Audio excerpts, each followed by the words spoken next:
Bonjour, alors c'est dans une énergie toute particulière que ici je me retrouve face à vous. Si vous me suivez, vous savez que je m'apprête à accueillir ma fille d'un instant à l'autre. Donc c'est elle qui choisit son moment. En réalité, elle entre en communication, en communion avec moi bien avant sa naissance. Et on a eu des signes très forts au moment de sa conception avec son papa, donc il y a 9 mois. Et bah, ça me ramène à la magie de la vie et j'ai envie ici de vous faire un partage. Donc excusez-moi par avance si je peux m'embrouiller un petit peu. En tout cas, mon intention est vraiment de partager avec vous cette notion d'espoir, de foi et également le fait que en fait tout est là à l'intérieur de nous. C'est pas nouveau ce que je vais vous dire, mais je vais essayer de vous témoigner au mieux de ce que je peux ressentir. Parce qu'on peut vite s'égarer en fait dans ce monde ici. On peut vite s'y perdre et moi la première, ce n'est pas parce que j'ai reçu entre guillemets la méthode vibration que je suis mieux que quiconque, que je suis mieux que vous, parce qu'encore faut-il l'utiliser, mettre en pratique. Et ça, c'est ce que j'enseigne au quotidien.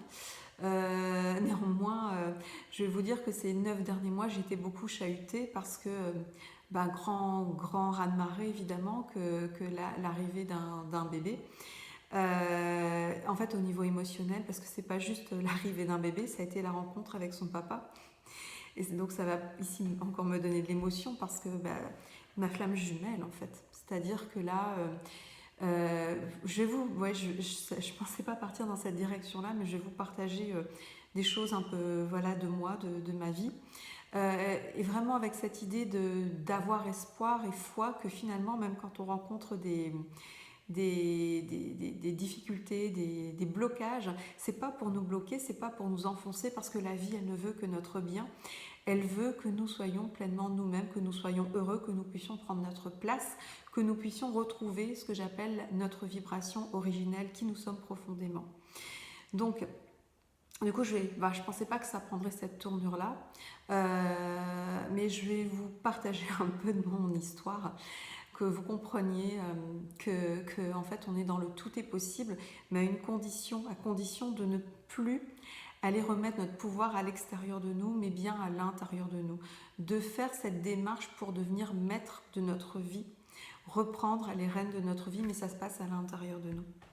Alors en fait, je sais que pour beaucoup de personnes que je peux accompagner, beaucoup de personnes qui viennent vers moi, cette histoire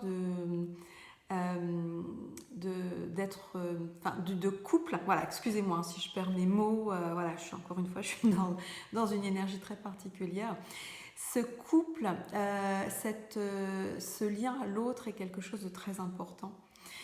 Donc pour ma part, j'ai rencontré le père de mes enfants, donc j'ai 3 garçons aujourd'hui qui sont âgés de 13 ans, 10 ans et 8 ans. Et j'ai rencontré leur papa, j'avais 16 ans et demi. À l'époque, voilà, dans cette insouciance, cette innocence, et puis finalement le fait aussi à 16 ans et demi de ne pas savoir qui on est vraiment, mais une idée de ce qu'on a envie d'être, mais ce qu'on a envie d'être à 16 ans et demi, c'est un petit peu finalement l'image projetée, attendue par nos parents, par la société, j'ai envie de dire. Donc ça collait un petit peu à l'image de la jeune fille parfaite qui voulait bien faire. Donc voilà, j'ai rencontré le papa de mes enfants à 16 ans et demi. Et ça a été une histoire de 20 ans, donc une histoire magnifique. J'ai envie de dire magnifique parce qu'on a grandi ensemble, on s'est en fait entraidés, donc inconsciemment bien sûr, dans nos évolutions. Et puis à un moment, cette prise de conscience que finalement, cette vie construite, cette vie apparemment idéale en apparence, avec un bon mari, des enfants en pleine santé, un métier, bon, j'étais orthophoniste, finalement tout me souriait, que ce soit au niveau, je veux dire, au niveau matériel, tout allait bien. Et puis à un moment donné, cette sensation intérieure que tout s'effondre. Bon, bien sûr, il se passe des choses, parce que ça ne s'effondre pas tout seul. Il se passe des choses dans le quotidien. Donc moi, ça a été l'un de mes fils qui m'a beaucoup remué, beaucoup challengé. Bon, mes 3 enfants, en réalité, en fait, étaient pour moi des éveilleurs de conscience. Donc ça a été très douloureux et en fait un réveil en fait qui m'a fait me dire qu'il y avait des choses qui n'étaient pas à leur place, hein, qui ne tournaient pas rond. Et donc une quête, ça a commencé vraiment par un remue-ménage intérieur et un tsunami, je veux dire, aussi dans ma famille, au sein de mon foyer, de mon couple, bien sûr. Et en fait, avec le recul, oui, il y a eu des moments très difficiles dans cet éveil de conscience et cette recherche intérieure. Mais aujourd'hui, je bénis tout ça. Aujourd'hui, je me rends compte que ça a été un chemin extraordinaire et que mon premier compagnon, c'était une âme sœur qu'on peut en rencontrer plusieurs, c'est-à-dire une âme avec laquelle, en fait, avant l'incarnation, on a décidé d'avancer ensemble un temps pour pouvoir l'un et l'autre, en fait, avancer vers qui nous sommes profondément, nous libérer parce qu'en fait il y a un bagage, il y a du karma, derrière il y a des vies avant, enfin des vies antérieures que nous venons ici nettoyer, on enlève les voiles en fait simplement et on avance. Donc pour ma part je suis pleine de gratitude pour tout ce qui a pu se produire et tout ce vécu parce que ça me mène là où j'en suis aujourd'hui.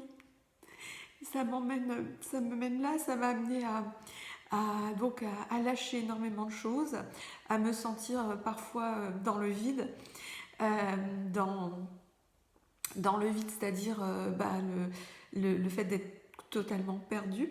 Et en fait, dans le fait d'être totalement perdu, en fait, après, on se retrouve. Il y a toujours ce qui m'a toujours guidée, c'était la foi. Cette certitude, en fait, même si j'ai osé, je veux dire, faire le grand saut dans le vide dans plusieurs aspects de ma vie, que ce soit au niveau familial, au niveau matériel, au niveau professionnel, c'est parce que j'avais la foi. Parce que je sentais ici en moi qu'il y avait une force, quelque chose de tellement grand et quelque chose qui m'attendait vraiment, mais quelque chose c'est pas quelque chose qui allait venir à moi, c'est quelque chose que moi j'allais rechercher en fait, que j'allais pouvoir manifester. Je le sentais profondément, je me sentais vraiment comme guidée de l'intérieur. Et j'ai eu le courage peut-être d'écouter ça, cette foi à l'intérieur de moi, cette étincelle qui m'animait. Et voilà, j'ai lâché beaucoup. Et évidemment, il y a eu des moments de solitude, des moments de doute, des soirées à se demander mais est-ce que j'ai bien fait ? Est-ce que je ne me suis pas illusionnée ? Est-ce que je ne me suis pas fourvoyée ? Et puis à un moment donné, la vie, elle nous donne nos récompenses. C'est-à-dire que quand on enlève, on se départit de tout ce qui n'est pas nous, on enlève ses voiles. La vie, elle nous donne finalement ce qui va au-delà de nos espoirs, de ce à quoi on peut croire. Et je vous dirais même que quelquefois la vie nous l'apporte et on n'y croit pas, on n'y croit tellement pas qu'on a tendance à le rejeter. C'est comme si, mon compagnon vous dirait, voilà, c'est comme si on a peur du bonheur. On a peur parce que finalement derrière cette peur, en fait, c'est la peur de souffrir. On a peur de se tromper, on a peur de souffrir. Parce qu'on sait qu'en tant qu'être humain, finalement, on a appris dans la souffrance. Je peux vous dire aujourd'hui, je peux vous témoigner que cette souffrance n'est pas obligatoire. La souffrance vient de la lutte. Si vous luttez contre ce qui est naturel en vous, si vous luttez contre vous, contre votre nature, évidemment, vous êtes dans la souffrance. En tout cas, ce que je peux vous dire, c'est que oui, il y a des moments très difficiles chez tout le monde. Et à un moment donné, il y a les cadeaux qui arrivent. Mais ces cadeaux, on les reconnaît peut-être même pas. Moi, quand mon compagnon actuel, donc le papa de ma fille, la fille que nous attendons, s'est présenté à moi, j'ai d'abord repoussé en fait, parce que j'y ai pas cru. Enfin, ce sont mes peurs en fait qui se sont manifestées. Et il s'est avéré qu'il s'agit de ma flamme jumelle, donc ça a été une connexion très forte tout de suite. Mais qui dit flamme jumelle dit également être face en fait à toutes ces ombres, donc non pas les siennes mais les miennes, et tout ce qu'on n'a pas envie de voir. Donc ce qu'on n'a pas envie de voir, on va avoir tendance à le rejeter. Et puis la vie, la situation actuelle, finalement, ce Covid, a fait que qu'on a pu se rencontrer. Voilà, je ne vais pas venir dans les détails, à la limite on va faire une vidéo à deux, je ferai une vidéo avec lui pour vous expliquer ce parcours de flamme jumelle, parce que c'est pas là où je vais en venir dans cette vidéo. Ce que je veux dire, c'est que tout peut aller très vite, mais à condition de retrouver, d'aller rechercher à l'intérieur de nous, de ne plus donner notre pouvoir à l'extérieur. Et surtout, quand on est à l'intérieur de nous, c'est-à-dire reconnaître, oui, quand on a peur et oser aller dans ces peurs.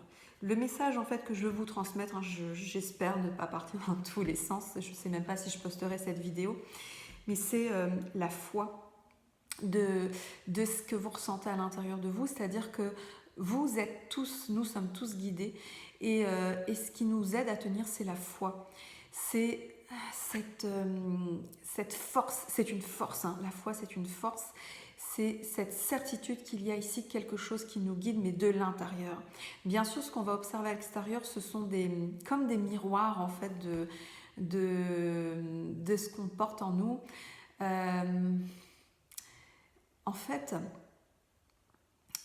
là, ce que je veux vous dire simplement, c'est que le monde dans lequel vous vivez, c'est-à-dire ce que vous voyez du monde, ce qui vous interpelle, est toujours le reflet de ce qui se passe à l'intérieur de vous.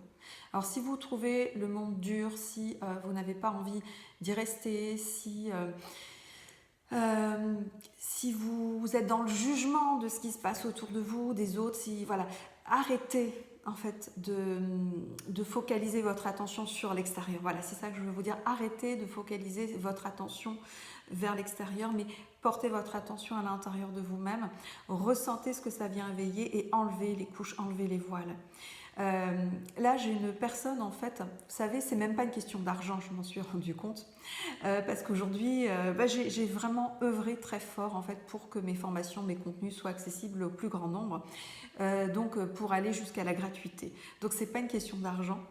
Parce qu'au début je me disais les gens ne font pas le travail parce que ça leur demande, ça leur coûte, mais en fait c'est pas ça, parce que là j'ai eu l'exemple d'une personne qui était prête à faire ce travail envers elle-même, à s'engager, et c'est gratuit pour elle en fait, c'est ça le comble.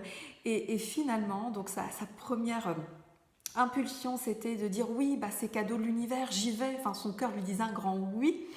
Et au final, le lendemain, elle me dit finalement non, je me suis posée et c'est non, c'est pas, ça vibre pas. Et en fait, moi, je sais que c'est son mental, en fait, qui veut la freiner. Ce sont les peurs, ces mêmes peurs qui se sont manifestées le jour où j'ai rencontré ma flamme jumelle, où ça vibrait très fort, et je me disais, mais c'est lui. Et en même temps, non, je trouvais toutes les bonnes raisons pour dire que c'était pas lui, que j'allais me tromper, que j'allais échouer. En fait, on a profondément peur de l'échec. Donc, que ce soit dans les relations amoureuse, que ce soit dans la famille, avec les amis, au niveau professionnel, mais encore plus ici au niveau de notre évolution, j'ai envie de dire, intérieure et spirituelle. En fait, on a tellement peur de se planter, on a tellement peur de souffrir que finalement, on n'y va pas. On n'y va pas. Donc, voilà, je pense que là, mon message part dans tous les sens, mais ce que je veux vous dire fondamentalement, c'est ayez la foi, parce que vous avez toutes ces réponses à l'intérieur de vous, mais à l'intérieur de vous, vous avez également une espèce d'auto-saboteur. C'est ce mental inférieur, c'est ce mental qui s'est construit à partir de toutes ces expériences que vous avez pu vivre par le passé, également de tout... quand je dis expérience de par le passé, ça va bien plus loin que cette vie-ci, hein. On comprend bien que ça nous dépasse, que ce qu'on part dans le transgénérationnel, dans le karmique, c'est un paquet, un bagage énorme. Et quelquefois, ça nous amène à un espèce de conflit intérieur, une fuite. Voilà. Donc, ce que je veux vous dire, alors j'espère vraiment que ce sera clair dans ce que je vous propose ici, c'est que la vie ne veut que votre bien. C'est-à-dire que même si vous rencontrez des tumultes, vous rencontrez vos démons intérieurs, que les autres, l'extérieur vous renvoie à des choses tellement horribles et tellement difficiles, c'est pour vous pousser à revenir à l'intérieur de vous et à vraiment dégager, j'ai envie de dire ce mot-là, ce qui n'est pas vous, à vraiment le mettre à l'extérieur et que vous puissiez être vous-même dans votre authenticité. Et la vérité, c'est qu'aujourd'hui, vous ne savez pas encore qui vous êtes profondément. C'est tout un parcours et on n'est pas obligé de souffrir par rapport à ça. On n'est pas obligé de souffrir, donc c'est vraiment être dans cette bienveillance envers soi-même. Arrêter de se juger, arrêter de se trouver d'aller chercher, d'aller retourner les choses, mais simplement être et arrêter d'être dans le faire, plutôt dans l'être. Je ne sais pas si c'est très clair, mais il y a une notion aussi importante, donc je vous disais cette foi. Mais c'est cette foi en quoi? En quoi vous avez la foi? En quoi vous croyez profondément? Pour ma part, je parle souvent, vous m'entendez souvent parler de la source de notre être. Et en fait, c'est encore quelque chose à affiner pour moi, je pense que je vous le partagerai, mais a priori, il y a plusieurs sources. Et il y a un grand tout qu'on pourrait appeler Dieu. Dieu, pour moi, c'est ce qu'il y a au-dessus de tout, c'est-à-dire, je me dis souvent dans mes prières, dans mes connexions, je vais me relier à ce qu'il y a de plus grand, de plus élevé. Je ne veux pas, comment dire, je veux pas être avec des intermédiaires, je veux ce qu'il y a de plus grand, et ce qu'il y a de plus grand, c'est ce qui englobe tout, c'est-à-dire que nous faisons partie de ce grand tout, c'est-à-dire à la fois la moindre petite cellule de notre corps, que la moindre cellule de ce qu'on retrouve à l'extérieur dans notre environnement. Tout ça, c'est ce grand principe divin, tout ça, c'est Dieu. Et nous faisons tous partie de nous baignons tous en fait dans cette même soupe, j'ai envie de dire, divine. Voilà. Et en fait, comment le trouver? Comment se connecter à ça? Encore une fois, c'est pas extérieur. C'est pas extérieur à nous, c'est ici, à l'intérieur de nous. Voilà, c'est se connecter à Dieu en nous. Donc mettez le nom que vous voulez dedans, mais je pense que la vraie foi, c'est ça, c'est ressentir qu'il y a ici cette lumière à l'intérieur de nous, cette étincelle qui fait de nous, de chacun d'entre nous, des êtres divins. Et nous sommes ici pour rayonner cette divinité, pour la manifester jusqu'à la transmutation même de nos cellules, je ne sais pas si c'est très clair, mais la transmutation de nos souffrances en fait, que ce soit à la fois émotionnel, physique, mental, voilà, sur tous les plans.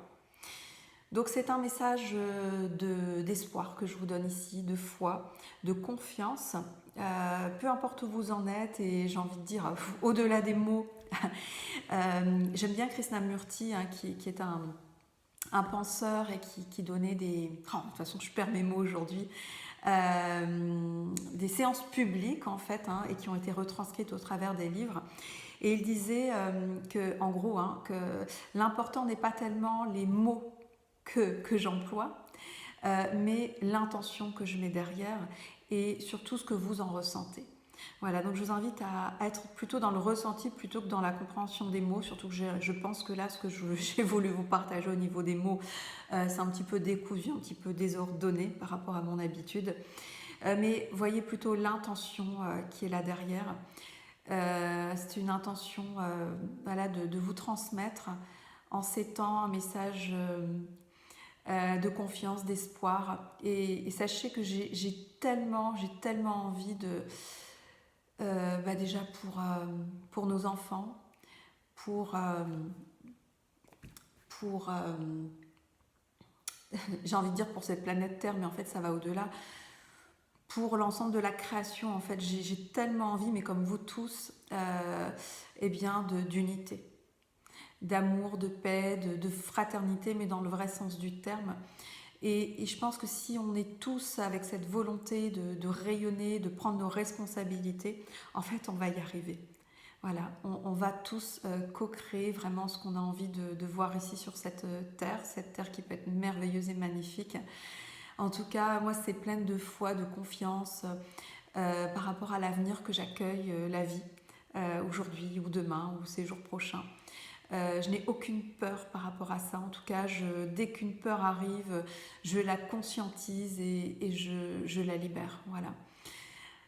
Toute confiance. Et puis, voilà, je vous souhaite le meilleur. Prenez, voilà, je ne sais même pas si je vais partager cette vidéo, pas tellement, elle me paraît totalement décousue. Mais bon, on verra bien. En tout cas, j'aime savoir que nous pouvons tous partager sans jugement. juste qui nous sommes dans tous ces aspects de notre être. Ça peut être la vulnérabilité, mais dans cette vulnérabilité, bah, c'est ce qui fait qu'on est des êtres humains. C'est ça la perfection. Voilà. Donc je vous dis bah, plein de belles choses. Je vous souhaite plein de belles choses et à bientôt.